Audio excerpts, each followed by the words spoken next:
नमस्कार, स्वागत है आप सभी का। तो जैसा कि राजस्थान का करंट अफेयर्स हम पढ़ रहे हैं, जिसमें वो सभी परीक्षाएं जिनमें राजस्थान का करंट अफेयर्स पूछा जाता है, उन सभी एग्जाम के लिए ये क्लासेज काफ़ी इंपॉर्टेंट हैं।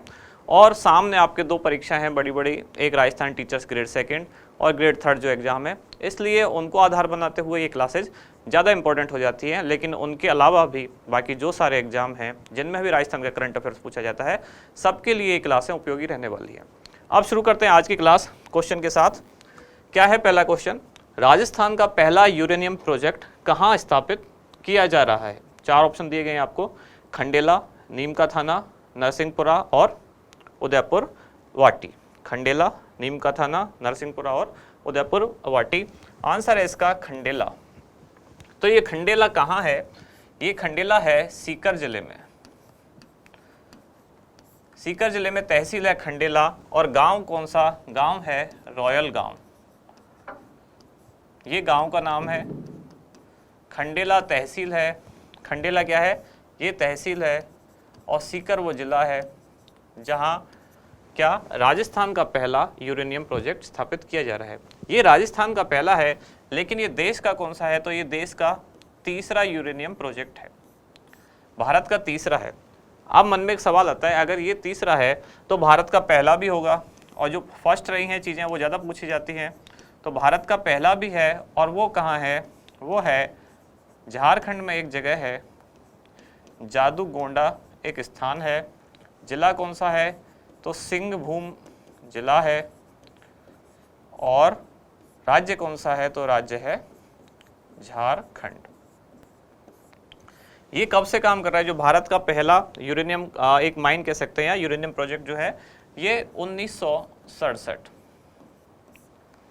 खंडेला में जो है इस प्रोजेक्ट को कौन देख रहा है? तो वो है uranium corporation of India, UCI. इसके द्वारा रॉयल गांव में एक सुरंग बनाई जा रही है, सुरंग के द्वारा खुदाई की जा रही है और वहाँ से यूरेनियम निकाला जाएगा।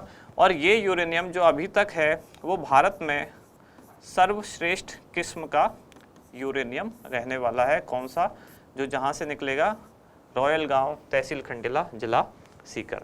बाकी जो ये तीन ऑप्शन है, जो ये तीन क्षेत्र हैं, ये भी शेखावटी के ही क्षेत्र हैं। और यहाँ भी संभावना जताई जा रही है कि आगे यहाँ यूरेनियम निकल सकता है, यहाँ भी एक संभावना है। इन तीनों क्षेत्रों में भी, नीम का थाना, नरसिंहपुरा और उदयपुर वाटी। सीधी सी बात है, जो खनन या खान की कुछ चीज़ें होती हैं तो वो क्षेत्र में होती हैं, वो कोई जिला या तहसील तो देखती नहीं। तो इस पूरे क्षेत्र में है तो इन सब में भी पूरी संभावना है। खंडेला में है तो मतलब उसके आसपास के क्षेत्र में भी होगा। बात केवल अनुपात की होती है कि कहाँ अनुपात उसका ज़्यादा है, मतलब उसका परसेंटेज कहाँ ज़्यादा है, कहाँ थोड़ा कम हो सकता है। इनमें थोड़ा कम भी हो सकता है बाद में पता चले ज़्यादा भी हो। यहाँ संभावना है। और तहसील खंडेला, गाँव रॉयल और जिला सीकर में राजस्थान का पहला, देश का तीसरा यूरेनियम प्रोजेक्ट स्थापित किया जा रहा है। और देश का पहला जादूगोंडा, जिला सिंहभूम और झारखंड में स्थापित किया गया था।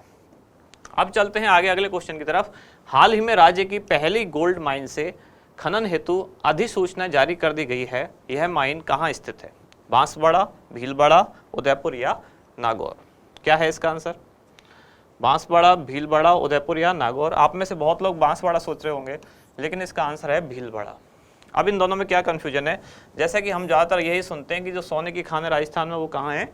बांसवाड़ा में। लेकिन आंसर भीलवाड़ा कैसे? पहले मैं आंसर एक्सप्लेन कर देता हूँ।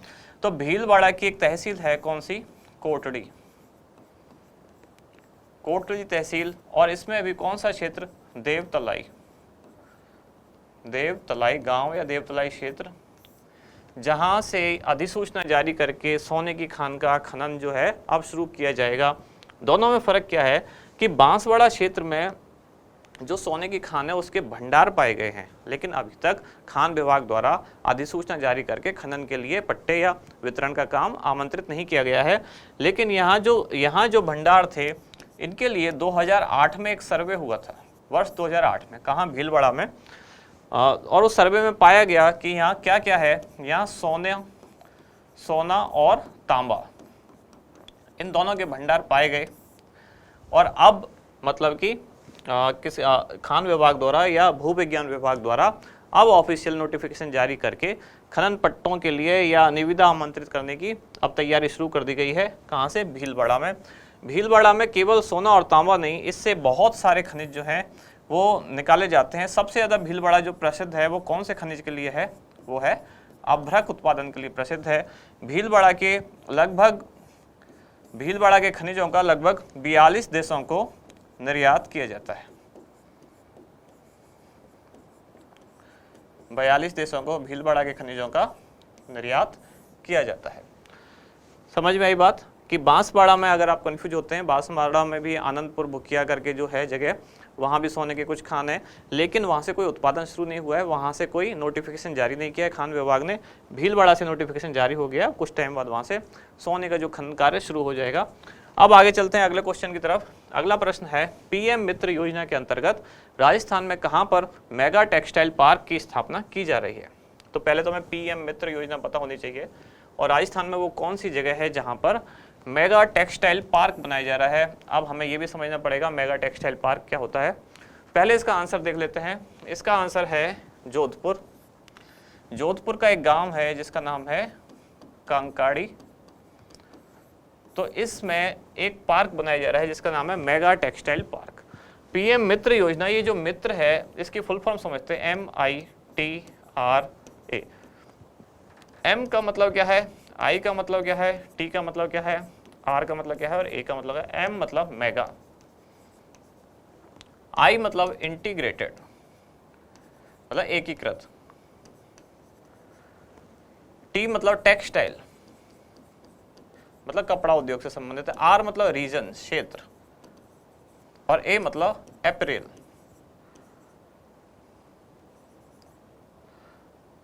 स्पेलिंग कुछ चेंज हो सकती है, इसका मतलब भी परिधान या कपड़ा ही होता है। कहने का मतलब ये मेगा इंटीग्रेटेड टेक्सटाइल रीजन अप्रैल जो जगह है या जो योजना का फुल फॉर्म है, इसका मतलब क्या है कि कपड़ा उद्योग को गति देने के लिए केंद्र सरकार ने मतलब भारत सरकार ने एक योजना शुरू की है। उसमें कुछ ऐसे पार्क पूरे भारत में कितने 7 ऐसे पार्क बनाए जाएंगे जिनको नाम दिया जाएगा मेगा टेक्सटाइल पार्क। ये 7 ऐसी जगह बनाई जाएंगी जहां कपड़ा उद्योग से संबंधित सभी सुविधाएं उनको मिल सकें ताकि उद्योग ज़्यादा से ज़्यादा विकसित हो सके। और इन सारी सुविधाओं को एक 5F नाम से या 5F नाम से दिया गया है कि कौन कौन से 5 चीज़ें जो यहाँ विकसित की जाएंगी। 5F का मतलब, फर्स्ट F का मतलब हुआ फार्म। फार्म मतलब क्षेत्र समझ सकते हैं आप, खेत। दूसरा हो गया फार्म के बाद फाइबर। फाइबर के बाद हो गया फैक्ट्री। फैक्ट्री के बाद है फैशन, और फैशन के बाद है फॉरेन।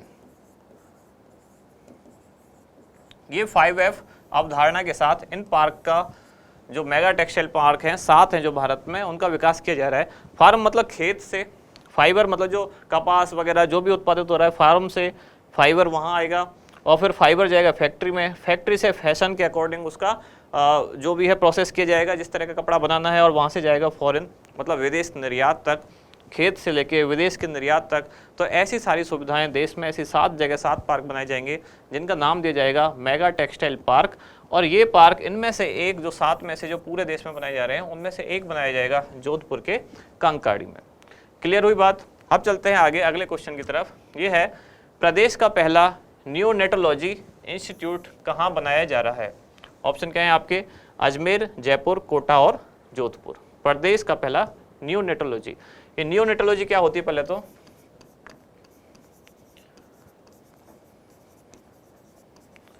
जो नवजात शिशु होते हैं नियोनेट्स, उनको उनके ही संबंध में जो चिकित्सा विज्ञान की शाखा है, जो नवजात शिशुओं के चिकित्सा से संबंधित है, उस विज्ञान की शाखा को कहते हैं, या मेडिकल साइंस की जो ब्रांच है उसको कहते हैं नियोनेटोलॉजी। नियोनेट्स मतलब नवजात, तो नियोनेट से जो संबंधित है वो है नियोनेटोलॉजी। तो ऐसा इंस्टीट्यूट कहाँ बनाया जा रहा है, या ऐसा मेडिकल कॉलेज कहाँ बनाया जा रहा है? मेडिकल कॉलेज के अंदर ही है। तो इसका आंसर है अजमेर में। अजमेर में कौन सा मेडिकल कॉलेज है? जवाहरलाल नेहरू मेडिकल कॉलेज, मतलब JLN मेडिकल कॉलेज। कौन सा? अजमेर। इसमें ये विकसित किया जा रहा है। तो JLN मेडिकल कॉलेज में जो चिल्ड्रन वार्ड था, पहले बच्चों का जो वार्ड था, चिल्ड्रंस वार्ड, उसी को डेवलप करके बनाया जाएगा क्या? पेडियाट्रिक्स एंड नियोनेटोलॉजी डिपार्टमेंट या नियोनेटोलॉजी विभाग। ये कैसे बनाया जाएगा? पीडियाट्रिक्स और नियोनेटोलॉजी में क्या अंतर होता है? सिंपल सी एक बात है, पेडियाट्रिक्स या पेडियाट्रिशियन जो होता है वो छोटे बच्चों का डॉक्टर होता है, और नियोनेटोलॉजी बिल्कुल नवजात जिनका अभी अभी जन्म हुआ है उनके संदर्भ में सारी चीज़ें देखता है। तो इनके लिए अलग से एक विभाग बनाया जाएगा, कहाँ, अजमेर के JLN मेडिकल कॉलेज में। आगे चलते हैं, क्षेत्रफल की दृष्टि से राजस्थान का दूसरा बड़ा टाइगर रिजर्व कौन सा है, ये इंपॉर्टेंट क्वेश्चन है। राजस्थान का दूसरा सबसे बड़ा टाइगर रिजर्व कौन सा है? तो पहले तो हमें ये भी पता होना चाहिए पहला कौन सा है। तो पहला है, अच्छा यहाँ चारों दिए हुए हैं, इसका आंसर क्या है, पहले मैं आंसर बता देता हूँ। आंसर है इसका रामगढ़ विषधारी। पहला कौन सा है? तो रणथंभौर है पहला, दूसरा है रामगढ़ विषधारी, तीसरा है सरिस्का और मुकुंदरा हिल्स है चौथा। ये 4 टाइगर रिजर्व्स हैं राजस्थान में। रामगढ़ विषधारी दूसरा है क्षेत्रफल के हिसाब से, पहला है रणथंभौर, तीसरा है सरिस्का और चौथा है मुकुंदरा हिल्स। तो ये जो रामगढ़ विषधारी है ये कब भारत का टाइगर रिजर्व या राजस्थान का टाइगर रिजर्व कब बना और कौन सा इसका क्रम है? तो राजस्थान का ये चौथा है। इससे पहले राजस्थान में 3 थे। कौन कौन से 3? ये ऊपर वाले 3 थे, चौथा ये है। तो राजस्थान का ये चौथा है। लेकिन भारत का कौन सा है? तो भारत का ये 52वां है, 52nd या 52वां। कब बना? तो 5 जुलाई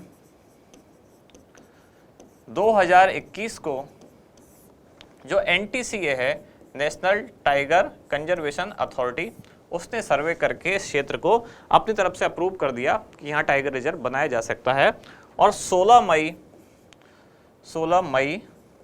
2022 को जो वन एवं पर्यावरण मंत्रालय, पर्यावरण या वन मंत्रालय भारत सरकार का है, उसने इस डेट को ऑफिशियली इसको घोषित कर दिया। तो ये कौन सा हुआ? भारत का 52वां, राजस्थान का चौथा। तो ये भारत का 52वां है। भारत का 53वां भी बन चुका है अब, जो कहाँ है? छत्तीसगढ़ में। जो दो क्षेत्र है, मतलब एक तो है उसमें कौन सा, गुरु घासीदास नेशनल पार्क, और उसके साथ एक वन्यजीव अभ्यारण्य कौन सा, तिमोर पिंगला। इन दोनों को मिला के 53वां जो है वो क्या बना दिया गया है? टाइगर रिजर्व 53वां, भारत का 53वां, भारत का कहाँ है? छत्तीसगढ़ में। ठीक है, ये क्वेश्चन क्लियर हुआ। अब चलते हैं आगे अगले क्वेश्चन की तरफ। ये है प्रदेश की दूसरी लेपर्ड सफारी, लेपर्ड किसको बोलते हैं? तेंदुआ। लेपर्ड सफारी कहाँ प्रारंभ की जाएगी? रणथंभौर, झालाना, आमागढ़ और नाहरगढ़। तो पहले तो पता होना चाहिए कि पहली कहाँ थी। तो पहली थी झालाना में, यहाँ थी पहली। कहाँ है ये झालाना? जयपुर में ही है, झालाना डूंगरी। और दूसरी भी जयपुर में ही है, वो कौन सी है? इसका आंसर है आमागढ़। ये भी जयपुर के आसपास के ही जंगल है, उनमें अब दूसरी टाइगर लेपर्ड सफारी प्रारंभ की जाएगी। लगभग 16-17 वर्ग किलोमीटर का एरिया जो है वो इस क्षेत्र के अंतर्गत आएगा जहां लेपर्ड सफारी की जाएगी। आगे चलते हैं अगले क्वेश्चन की तरफ।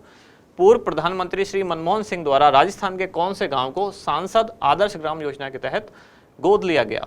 भटेरी, जाखोड़ा, रॉयल और कांकाड़ी। इनमें से ये तो अभी आपने पढ़ा था, जोधपुर का कांकाड़ी। यहाँ क्या है? मेगा टेक्सटाइल पार्क बना है। रॉयल भी अभी आपने पढ़ा है। रॉयल में क्या हो रहा है? यहाँ जो यूरेनियम का प्रोजेक्ट है वो चल रहा है, कहाँ? खंडेला रॉयल में। अब आंसर इसका है भटेरी। ये भटेरी कहाँ है? ये है बस्सी, बस्सी तहसील, और जिला कौन सा? जयपुर। ये तो केवल एक फैक्चुअल जानकारी हुई। अब हम थोड़ा सा समझते हैं कि ये जो सांसद आदर्श ग्राम योजना है ये क्या है। अच्छा, एक जो सेकंड ऑप्शन है यहाँ क्या है? यहाँ जैविक कृषि। ये कहाँ है? कोटा में, जाखोड़ा गांव कोटा। और यहाँ जैविक कृषि मतलब ऑर्गेनिक फार्मिंग जो है उसके लिए ट्रेनिंग, रिसर्च एंड ट्रेनिंग का एक इंस्टीट्यूट बनाया जा रहा है। मतलब जैविक कृषि रिसर्च एंड ट्रेनिंग अनुसंधान एवं प्रशिक्षण केंद्र बनाया जा रहा है। कहाँ? कोटा के जाखोड़ा में। जैविक कृषि अनुसंधान एवं प्रशिक्षण, जैविक कृषि अनुसंधान एवं प्रशिक्षण केंद्र कोटा की कहाँ? जाखोड़ा में। रॉयल गांव आपने अभी पढ़ा, यूरेनियम प्रोजेक्ट से संबंधित है। और कांकाड़ी यहाँ मेगा टेक्सटाइल पार्क, तो बार बार लिखने की जरूरत नहीं है। भटेरी बस्सी में क्या हुआ? इस गांव को गोद लिया है पूर्व प्रधानमंत्री मनमोहन सिंह ने सांसद आदर्श ग्राम योजना के तहत। अब ये योजना क्या है? सांसद आदर्श ग्राम योजना ये क्या है कि सांसदों को कुछ ऐसे गांव गोद लेने हैं। गोद लेने से मतलब है उसकी देखरेख या उसके विकास का उन पर एक उत्तरदायित्व होगा तो सांसद देखेंगे कि गांव का कितना डेवलपमेंट हो रहा है, आधारभूत सुविधाएं विकसित हो पा रही है नहीं। हमारे लिए खास बात यह है कि योजना कब शुरू हुई, तो ये योजना शुरू हुई थी 11 अक्टूबर और सन कौन सा, 2014। 11 अक्टूबर को क्यों, क्योंकि इस दिन लोकनायक जिन्हें कहते हैं जयप्रकाश नारायण, उनकी क्या होती है, जयंती। जयप्रकाश नारायण उनका हैप्पी बर्थडे होता है इस दिन, तो उनकी जयंती के दिन ही 2014 को ये योजना शुरू की गई। अब इसमें अब जैसे सांसद भी हमारे 3 तरह के होते हैं, आप जानते हो, एक है लोकसभा के सांसद, दूसरे हैं राज्यसभा के सांसद, और तीसरे मनोनीत या राष्ट्रपति द्वारा जो नियुक्त किए गए हैं मनोनीत जो सांसद हैं, तीसरे वो। तो तीनों तरह के सांसद इस योजना में भागीदारी कर सकते हैं। अब मनमोहन सिंह जो है वो राज्यसभा के सांसद हैं और राजस्थान से ही हैं, तो उन्होंने ये जो लिया है, राजस्थान का एक गांव है भटेरी, बस्सी, जयपुर में। अब इससे ये हमारे मन में एक सवाल आता है कि कौन सा सांसद कौन से क्षेत्र में ले सकता है, क्या कोई भी सांसद पूरे देश में कहीं भी ले सकता है, कोई भी गांव गोद ले सकता है, तो इसका आंसर है नहीं। लोकसभा का सांसद है, जैसे अगर सांसद अगर लोकसभा का है तो वो कहाँ लेगा, जहां से वो सांसद है, मतलब अपने निर्वाचन क्षेत्र में। राज्यसभा का सांसद है अगर, तो एक तरह से वो भी अपने निर्वाचन क्षेत्र में ही, मतलब उस राज्य में ही। राज्यसभा का सांसद है तो अपने राज्य के किसी जिले का कोई गांव, तो राज्य के किसी जिले का, किसी जिले का कोई गांव। और तीसरा, अगर मनोनीत सदस्य है, सांसद जो संसद सदस्य मनोनीत है अगर, तो वो पूरे देश में कहीं भी किसी भी जिले के किसी भी गांव को गोद ले सकते हैं, किसी भी जिले के किसी भी गांव को। क्लियर हुई बात। लोकसभा सदस्य अपने निर्वाचन क्षेत्र से, राज्यसभा सदस्य पूरे राज्य में किसी जिले के किसी भी गांव को, और मनोनीत सदस्य पूरे देश के किसी भी जिले के किसी भी गांव को गोद ले सकते हैं।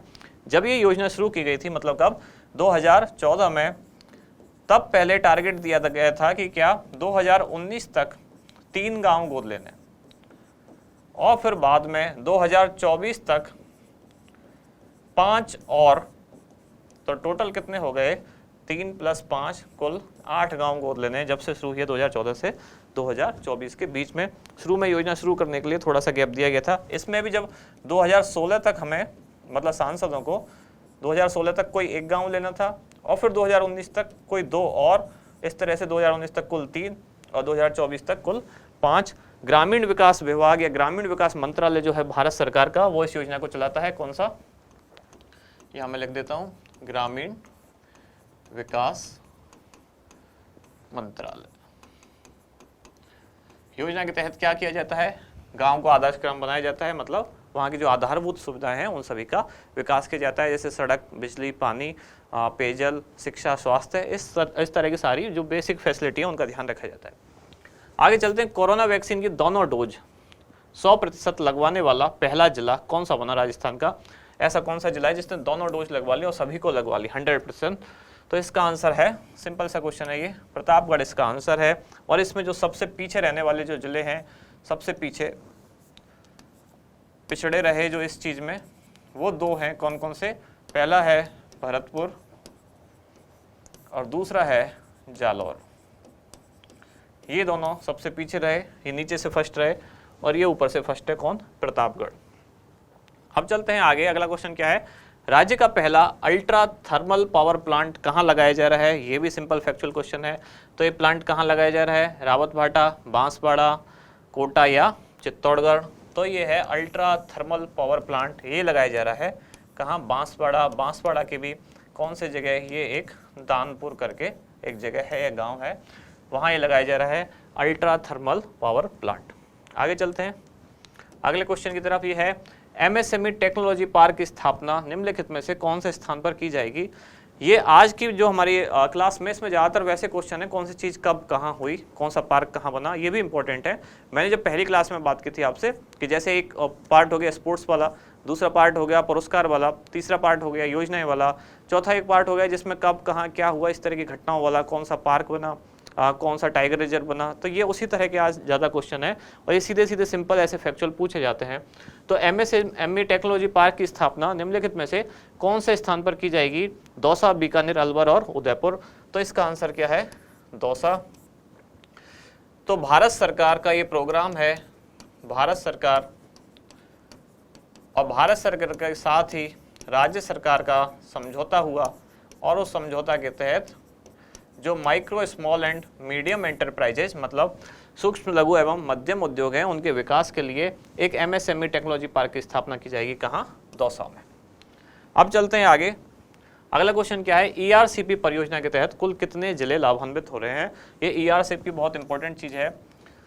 जो ऑब्जेक्टिव क्वेश्चन है उनके लिए तो है ही, मेन एग्जाम के लिए बहुत इंपॉर्टेंट है, जो RS का मेंस दे रहे हैं या देंगे आगे, उनके लिए काफ़ी इंपॉर्टेंट चीज़ है। तो पहले मैं इसका आंसर बता देता हूँ। इसका आंसर क्या है पहले ये बताओ। 7, 17, 23 या 13? इसका आंसर है 13। जिले तो 13 और संभाग कितने? ये परियोजना कितने संभागों को लाभान्वित करेगी? तो संभाग हैं 4। चारों संभाग के नाम देखते हैं। कौन कौन से संभाग है? कोटा, दूसरा भरतपुर, तीसरा जयपुर और चौथा अजमेर। इन 4 संभागों को ये परियोजना लाभान्वित करेगी। कोटा संभाग के जो 4 जिले हैं चारों इसमें शामिल हैं, भरतपुर के भी 4 शामिल हैं, जयपुर के 2 नहीं हैं शामिल, मतलब 3 हैं, और अजमेर के 2 हैं। कोटा के 4 कौन कौन से हैं? तो एक तो खुद कोटा जिला, कोटा, बूंदी, बारां और झालावाड़। 4 जिले तो ये हो गए। दूसरा भरतपुर, तो भरतपुर में खुद एक भरतपुर जिला, दूसरा धौलपुर, तीसरा करौली और चौथा सवाई माधोपुर। 4 जिले ये और 4 ये, 8 हो गए। जयपुर के कौन कौन से हैं? एक जयपुर, दूसरा अलवर और तीसरा दौसा।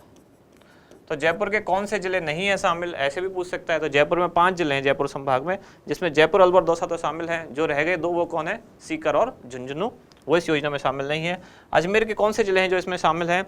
तो अजमेर संभाग के 2 जिले शामिल हैं। कौन कौन से? एक तो अजमेर और दूसरा टोंक। और अजमेर संभाग के कौन से जिले शामिल नहीं है? तो भीलवाड़ा और नागौर, 2 जिले बचे अजमेर के, वो शामिल नहीं। क्वेश्चन को कैसे भी हम इधर से उधर कर सकते हैं। तो कितने हुए? 4 ये और 4 ये 8 और 2 ये 10 और 3 ये 13। तो कुल 13 जिले और 4 संभाग इससे लाभान्वित होने वाले हैं। परियोजना का जो टाइमलाइन है वो कब से कब रखा गया? तो ये 2017 से लेकर 2023 7 वर्ष में इसको पूरा करना रखा गया। लेकिन अब विवाद चल रहा है राज्य सरकार और मध्य प्रदेश सरकार का, तो केंद्र सरकार ने अभी इसको रोकने के लिए कहा है। साथ ही इसका जो बजट है वो कितना प्रस्तावित था? तो बजट था लगभग 40,000 करोड़। अब इससे राजस्थान की कितनी जनसंख्या और कितना क्षेत्रफल है जो इससे कवर होगा, लाभान्वित होगा? तो 41.13% तो जनसंख्या और लगभग 23.67% जो राजस्थान का क्षेत्रफल है वो इसके तहत कवर होगा, इस योजना के तहत।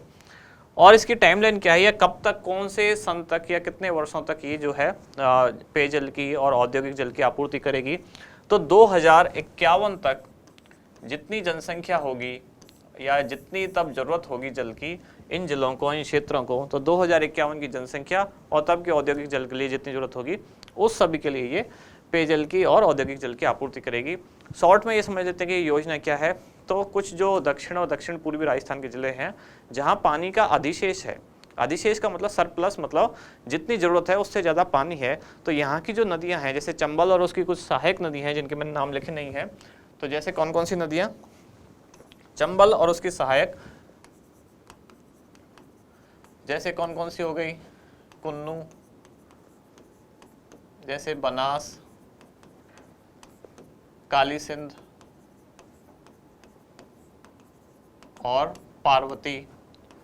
तो इस तरह की जो चंबल के आसपास की नदियां हैं जिनमें पानी का अधिशेष है, मतलब इनमें इतना पानी रहता है कि जिस क्षेत्र में ये बहती हैं उस क्षेत्र की सारी ज़रूरतें पूरी करने के बाद भी पानी इनमें बचा रहता है, तो ये परियोजना ऐसी लाई गई है कि जहाँ पानी ज़्यादा है, इनका पानी ऐसे ही वेस्ट हो जाता है, बह जाता है, तो उस पानी को राजस्थान के उन जिलों तक पहुँचाया जाए जहाँ पानी की भारी कमी है, जहाँ सूखाग्रस्त क्षेत्र रहते हैं या पेयजल की भारी कमी होती है, पशुओं के लिए पानी नहीं बचता या औद्योगिक उपयोग के लिए पानी नहीं होता। कहने का मतलब जहाँ ज़्यादा है वहाँ से पानी उधर पहुँचाना है, जहाँ कम है इसके लिए कई सारी नहरें बनाई जाएंगी, वाटर चैनल बनाए जाएंगे, इनसे पानी जो अधिशेष है वो लिया जाएगा और वहाँ पहुँचाया जाएगा। तो ये परियोजना है, शॉर्ट में से कह सकते हैं ईस्टर्न राजस्थान कैनाल प्रोजेक्ट। राज्य सरकार लगातार प्रयास कर रही है कि भारत सरकार कैसे भी इसे राष्ट्रीय परियोजना का दर्जा दे दे। और राज्य सरकार ऐसा क्यों कर रही है? क्योंकि ऐसा करते ही इसका जो 90% खर्चा है वो कौन देगा? वो केंद्र सरकार देगी। तो ये बात हुई ERCP eastern Rajasthan canal project.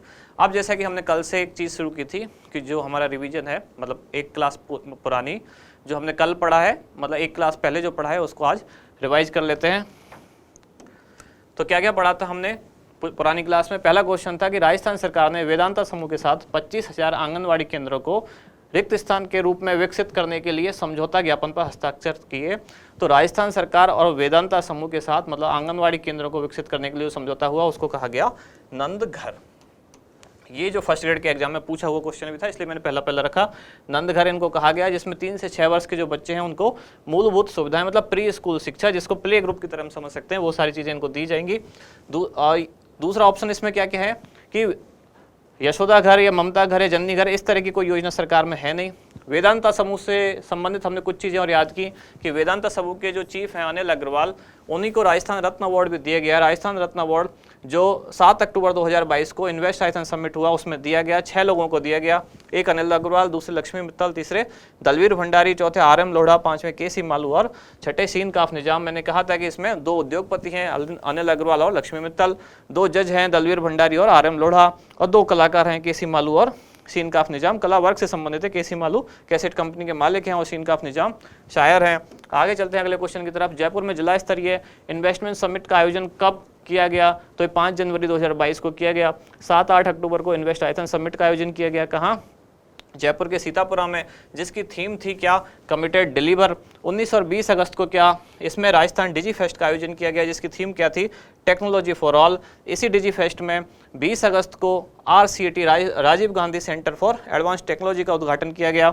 और 22 जनवरी 2022 को उष्ट कल्याण शिविर का आयोजन किया गया। कहाँ? ये 22 से 26 फरवरी तक चलेगा। आयोजन कहाँ किया गया? सांभर ढेरा में पहला।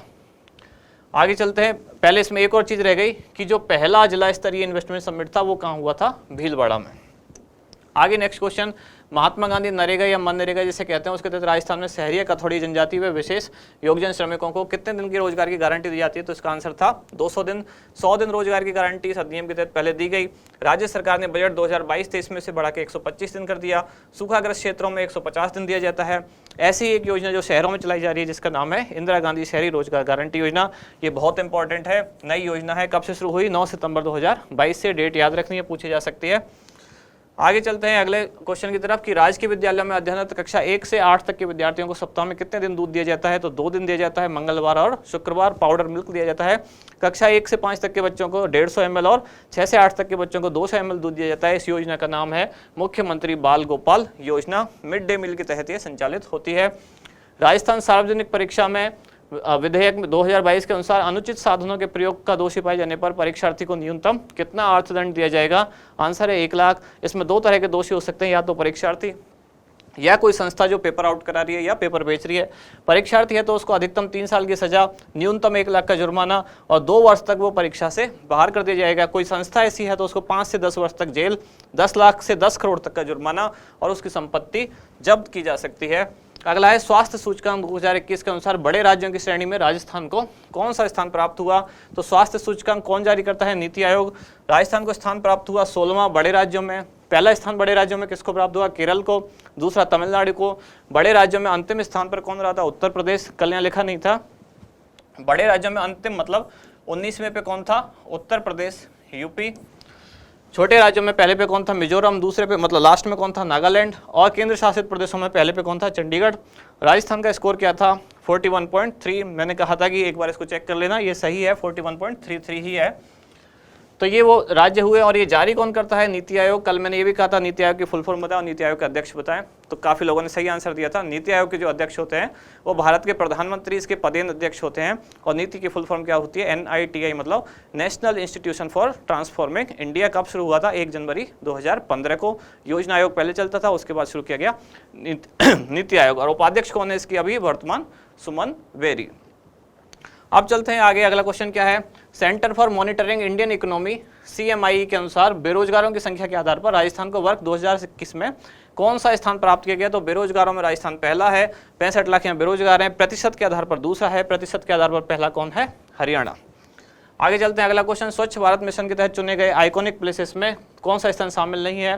तो ये सारे शामिल है, तो ये तीनों शामिल है। इनके अलावा चौथा है रामदेवरा जैसलमेर का, तो जैसलमेर से 2 शामिल हैं। इसकी फंडिंग कैसे की जाती है? तो विधायक निधि से, MLA लोकल एरिया डेवलपमेंट जो फंड आता है उससे, साथ ही CSR मतलब कॉर्पोरेट सोशल रेस्पॉन्सिबिलिटी, जो उद्योगपति हैं या जो उद्योग हैं बड़े बड़े, उनको अपने लाभ का 2% देना होता है समाज के कार्यों के लिए। अगला क्वेश्चन था 10 गीगावाट सौर ऊर्जा विकसित करने वाला पहला राज्य कौन सा है? तो ये राजस्थान है, जहां अलग अलग तरह के सोलर प्रोजेक्ट चल रहे हैं। एक पूगल बीकानेर का मैंने एग्जांपल दिया, जहां 2000 मेगावाट का सोलर पार्क बनाया जा रहा है, जिसमें 810 मेगावाट की क्षमता का उत्पादन कौन करेगा? राजस्थान विद्युत उत्पादन निगम। और 1190 का उत्पादन कौन करेगा? कोल इंडिया। ऐसे ही जैसलमेर में 800 मेगावाट और बीकानेर में 1000 मेगावाट का एक और सोलर पार्क बनाया जा रहा है। निर्यात तैयारी सूचकांक EPI 2021 की ओवरऑल रैंकिंग में राजस्थान को कौन सा स्थान प्राप्त हुआ? तो ओवरऑल रैंकिंग में राजस्थान को मिला 11वां स्थान। साथ ही लैंडलॉक जो है, भूमि से आबद्ध जो है, उनमें राजस्थान को मिला 6ठा स्थान। नीति आयोग इसको जारी करता है। इसके 3 पैरामीटर हैं, 4 स्तंभ हैं, 60 संकेतक हैं और 11 उप स्तंभ है। इन 4 स्तंभों में थे policy, export ecosystem, business ecosystem और एक्सपोर्ट परफॉर्मेंस। लास्ट क्वेश्चन था राजस्थान ऊर्जा विकास निगम और solar energy corporation of India limited के मध्य हुए समझौते के अनुसार कितने मेगावाट सौर ऊर्जा की खरीद की जाएगी? तो इसका आंसर था 1785। ये जो से की मतलब solar energy corporation of India, ये 3 जो विद्युत वितरण कंपनी है राजस्थान की, डिस्कॉम जो 3 है, केवल उन्हीं को ही बिजली बेचेगा। यही ये समझौता था। 1.5 वर्ष में इनको ये बिजली दी जाएगी। 2 रुपये प्रति यूनिट इनको लगभग ये बिजली मिलेगी। और राजस्थान की 3 जो डिस्कॉम है वो कौन कौन सी है? जयपुर विद्युत वितरण निगम लिमिटेड, अजमेर विद्युत वितरण निगम लिमिटेड और तीसरी जोधपुर विद्युत वितरण निगम लिमिटेड। जयपुर वाली 12 जिलों को देगी, अजमेर वाली 11 जिलों को और जोधपुर वाली 10 जिलों को। तो ये रिवीजन हुआ कल की क्लास का। उम्मीद करते हैं आपको अच्छे से समझ में आया होगा। इसको वापस बार बार रिवाइज करें। अब मिलते हैं कल अगले क्लास में। धन्यवाद।